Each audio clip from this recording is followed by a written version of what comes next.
सभी को जय जनेन।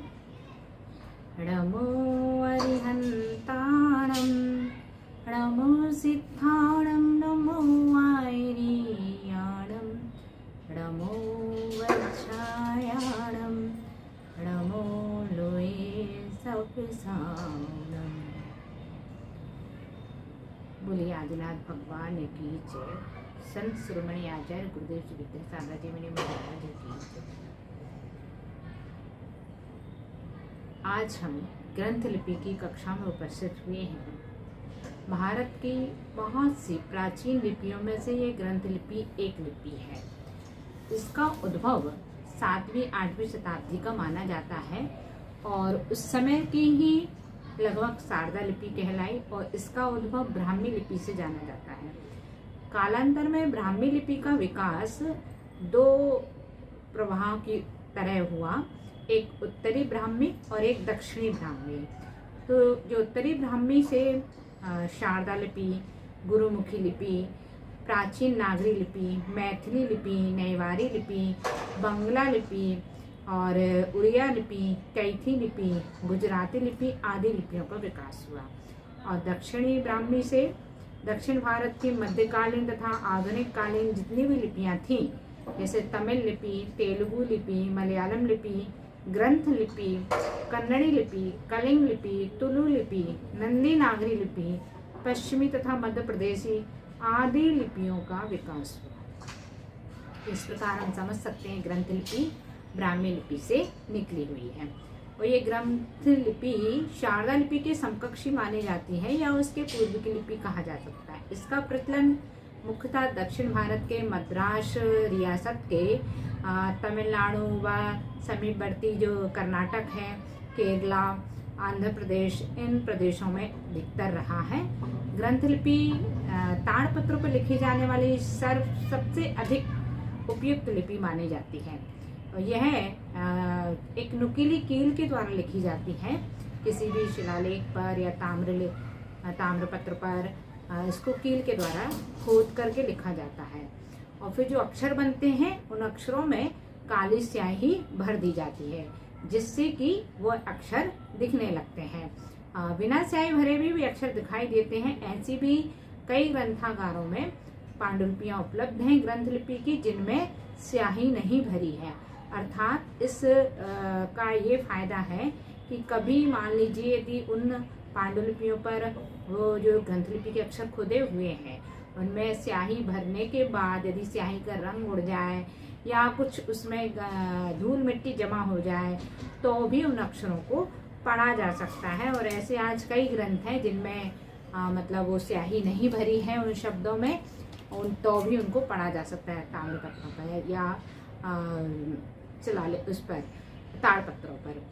ये इसका नाम ग्रंथ लिपि क्यों पड़ा, इस पर हम थोड़ी सी चर्चा करते हैं। चूंकि ये लिपि दक्षिण भारत की, ये तो आपको समझ में ही आ गया होगा, और दक्षिण भारत की जो प्रमुख लिपि तमिल लिपि रही जिसमें मात्र 18 व्यंजन वर्णों का चलन था। तो उन 18 व्यंजन वर्णों में तमिल भाषा का साहित्य तो लिखा जा सकता है, परंतु संस्कृत, प्राकृत, पाली, अपभ्रंश भाषाओं का साहित्य नहीं लिखा जा सकता।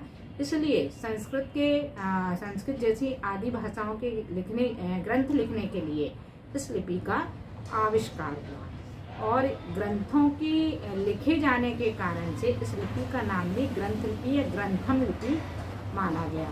उसका नामकरण वह पड़ा ग्रंथ लिपि या ग्रंथम लिपि। और एक दूसरा कारण है अक्षरों का जो लेखन होता है इस लिपि में उसमें कुछ गांठ या ग्रंथियां जैसी बनती हैं जिसके कारण से भी इस लिपि का नाम ग्रंथ लिपि पड़ा है।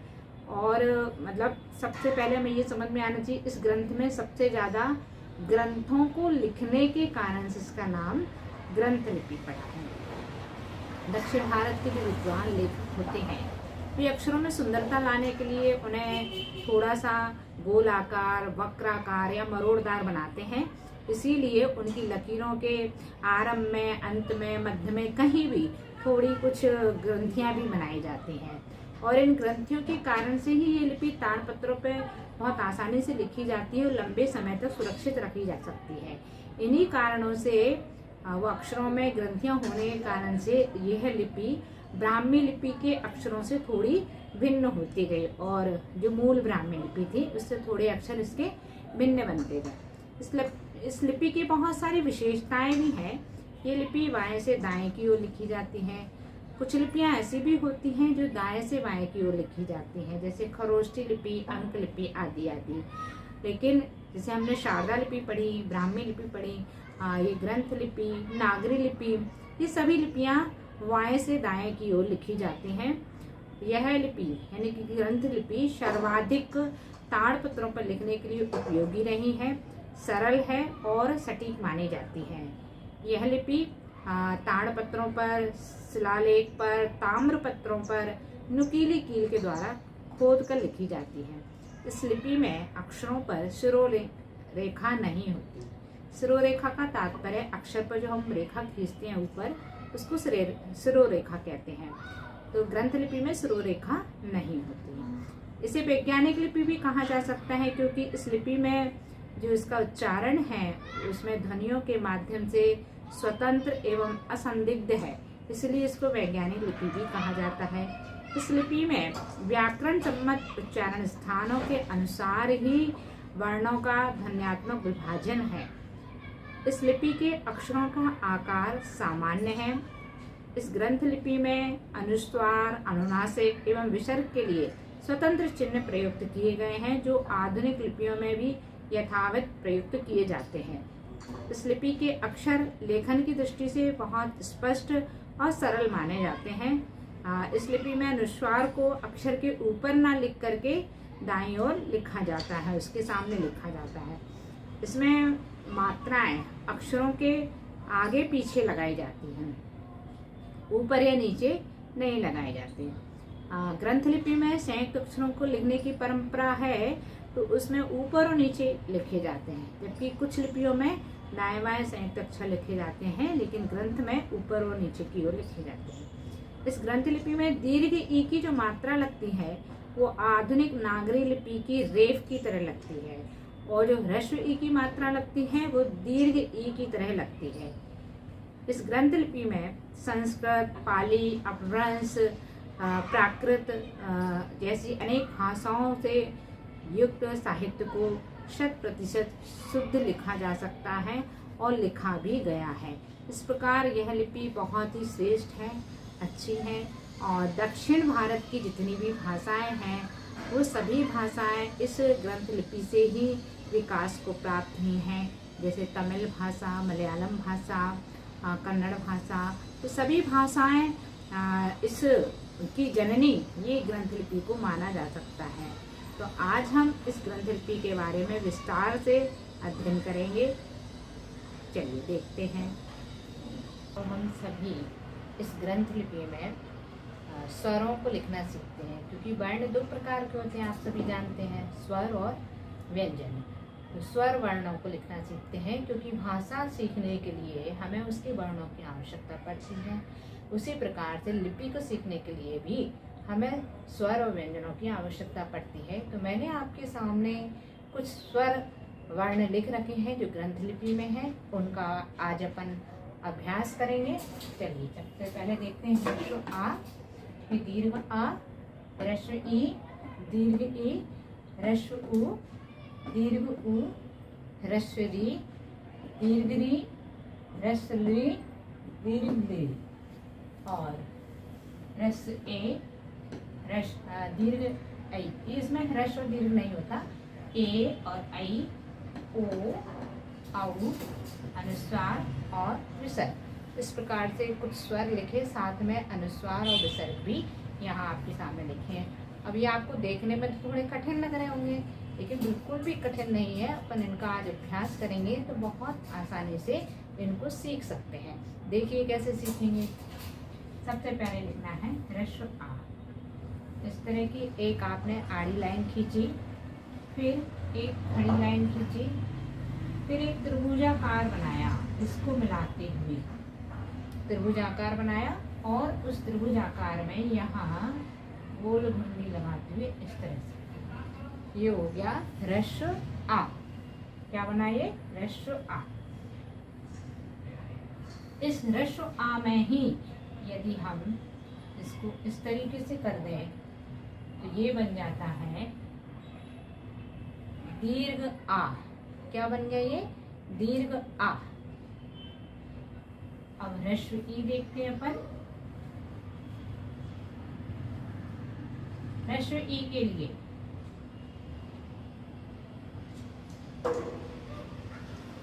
इस तरीके से बनाया जाता है ह्रस्व ई।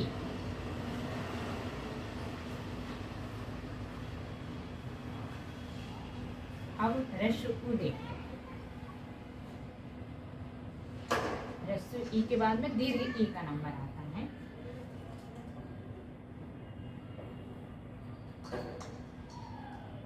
ये है दीर्घ ई।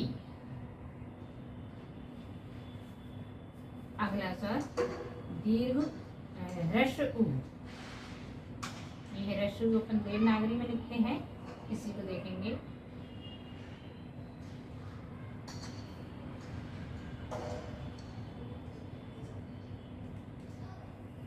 ये है ह्रस्व उ। दीर्घ उ के लिए जैसे अपन देवनागरी में ऐसे उ में लगा देते हैं, वैसे ही यहाँ पर भी दीर्घ उ के लिए इस तरीके से बनाएंगे। ये है दीर्घ उ। ह्रस्व उ ही लिखा है, उसके आगे थोड़ा सा और उसमें मात्रा जैसी लगा दी तो दीर्घ उ। अगला स्वर है ह्रस्व री।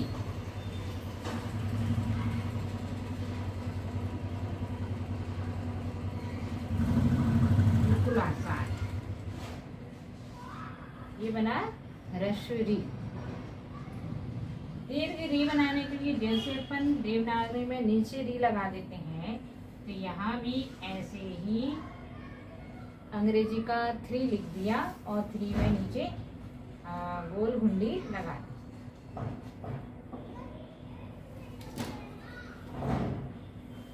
अगला स्वर देखेंगे ह्रस्व री।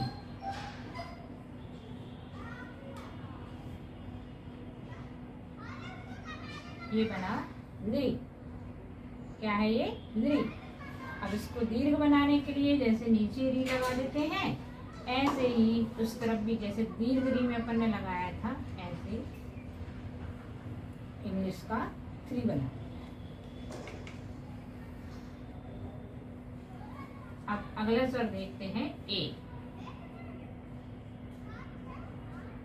ए बनाने के लिए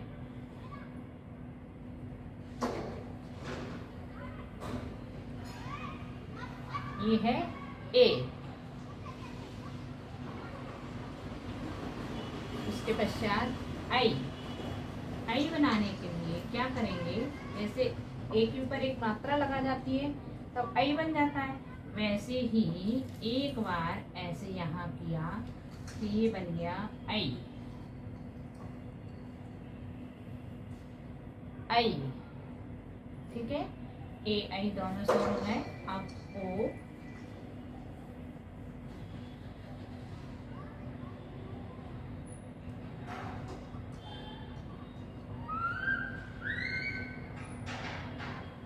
ये है ओ।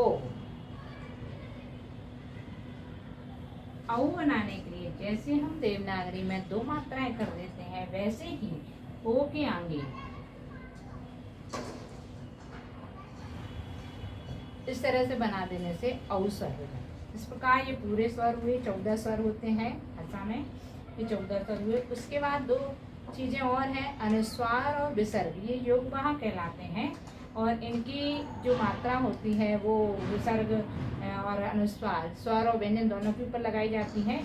तो जिस तरीके के लिखे हैं, अनुस्वार को 1 बिंदी से और विसर्ग को 2 बिंदी से ही दर्शाते हैं। तो इस प्रकार से आज की कक्षा में हम सभी ने ग्रंथ लिपि में जो स्वर हैं उनको बनाना सीखा और आप आगे भी इनका अभ्यास करते रहिए। यदि आप अभ्यास करते रहेंगे तो ये अपने लिए बहुत कार्यकारी होंगे और हम ग्रंथ लिपि में जल्दी ही पारंगत हो जाएंगे और बिना अभ्यास के ये सब विस्मरण हो जाएंगे।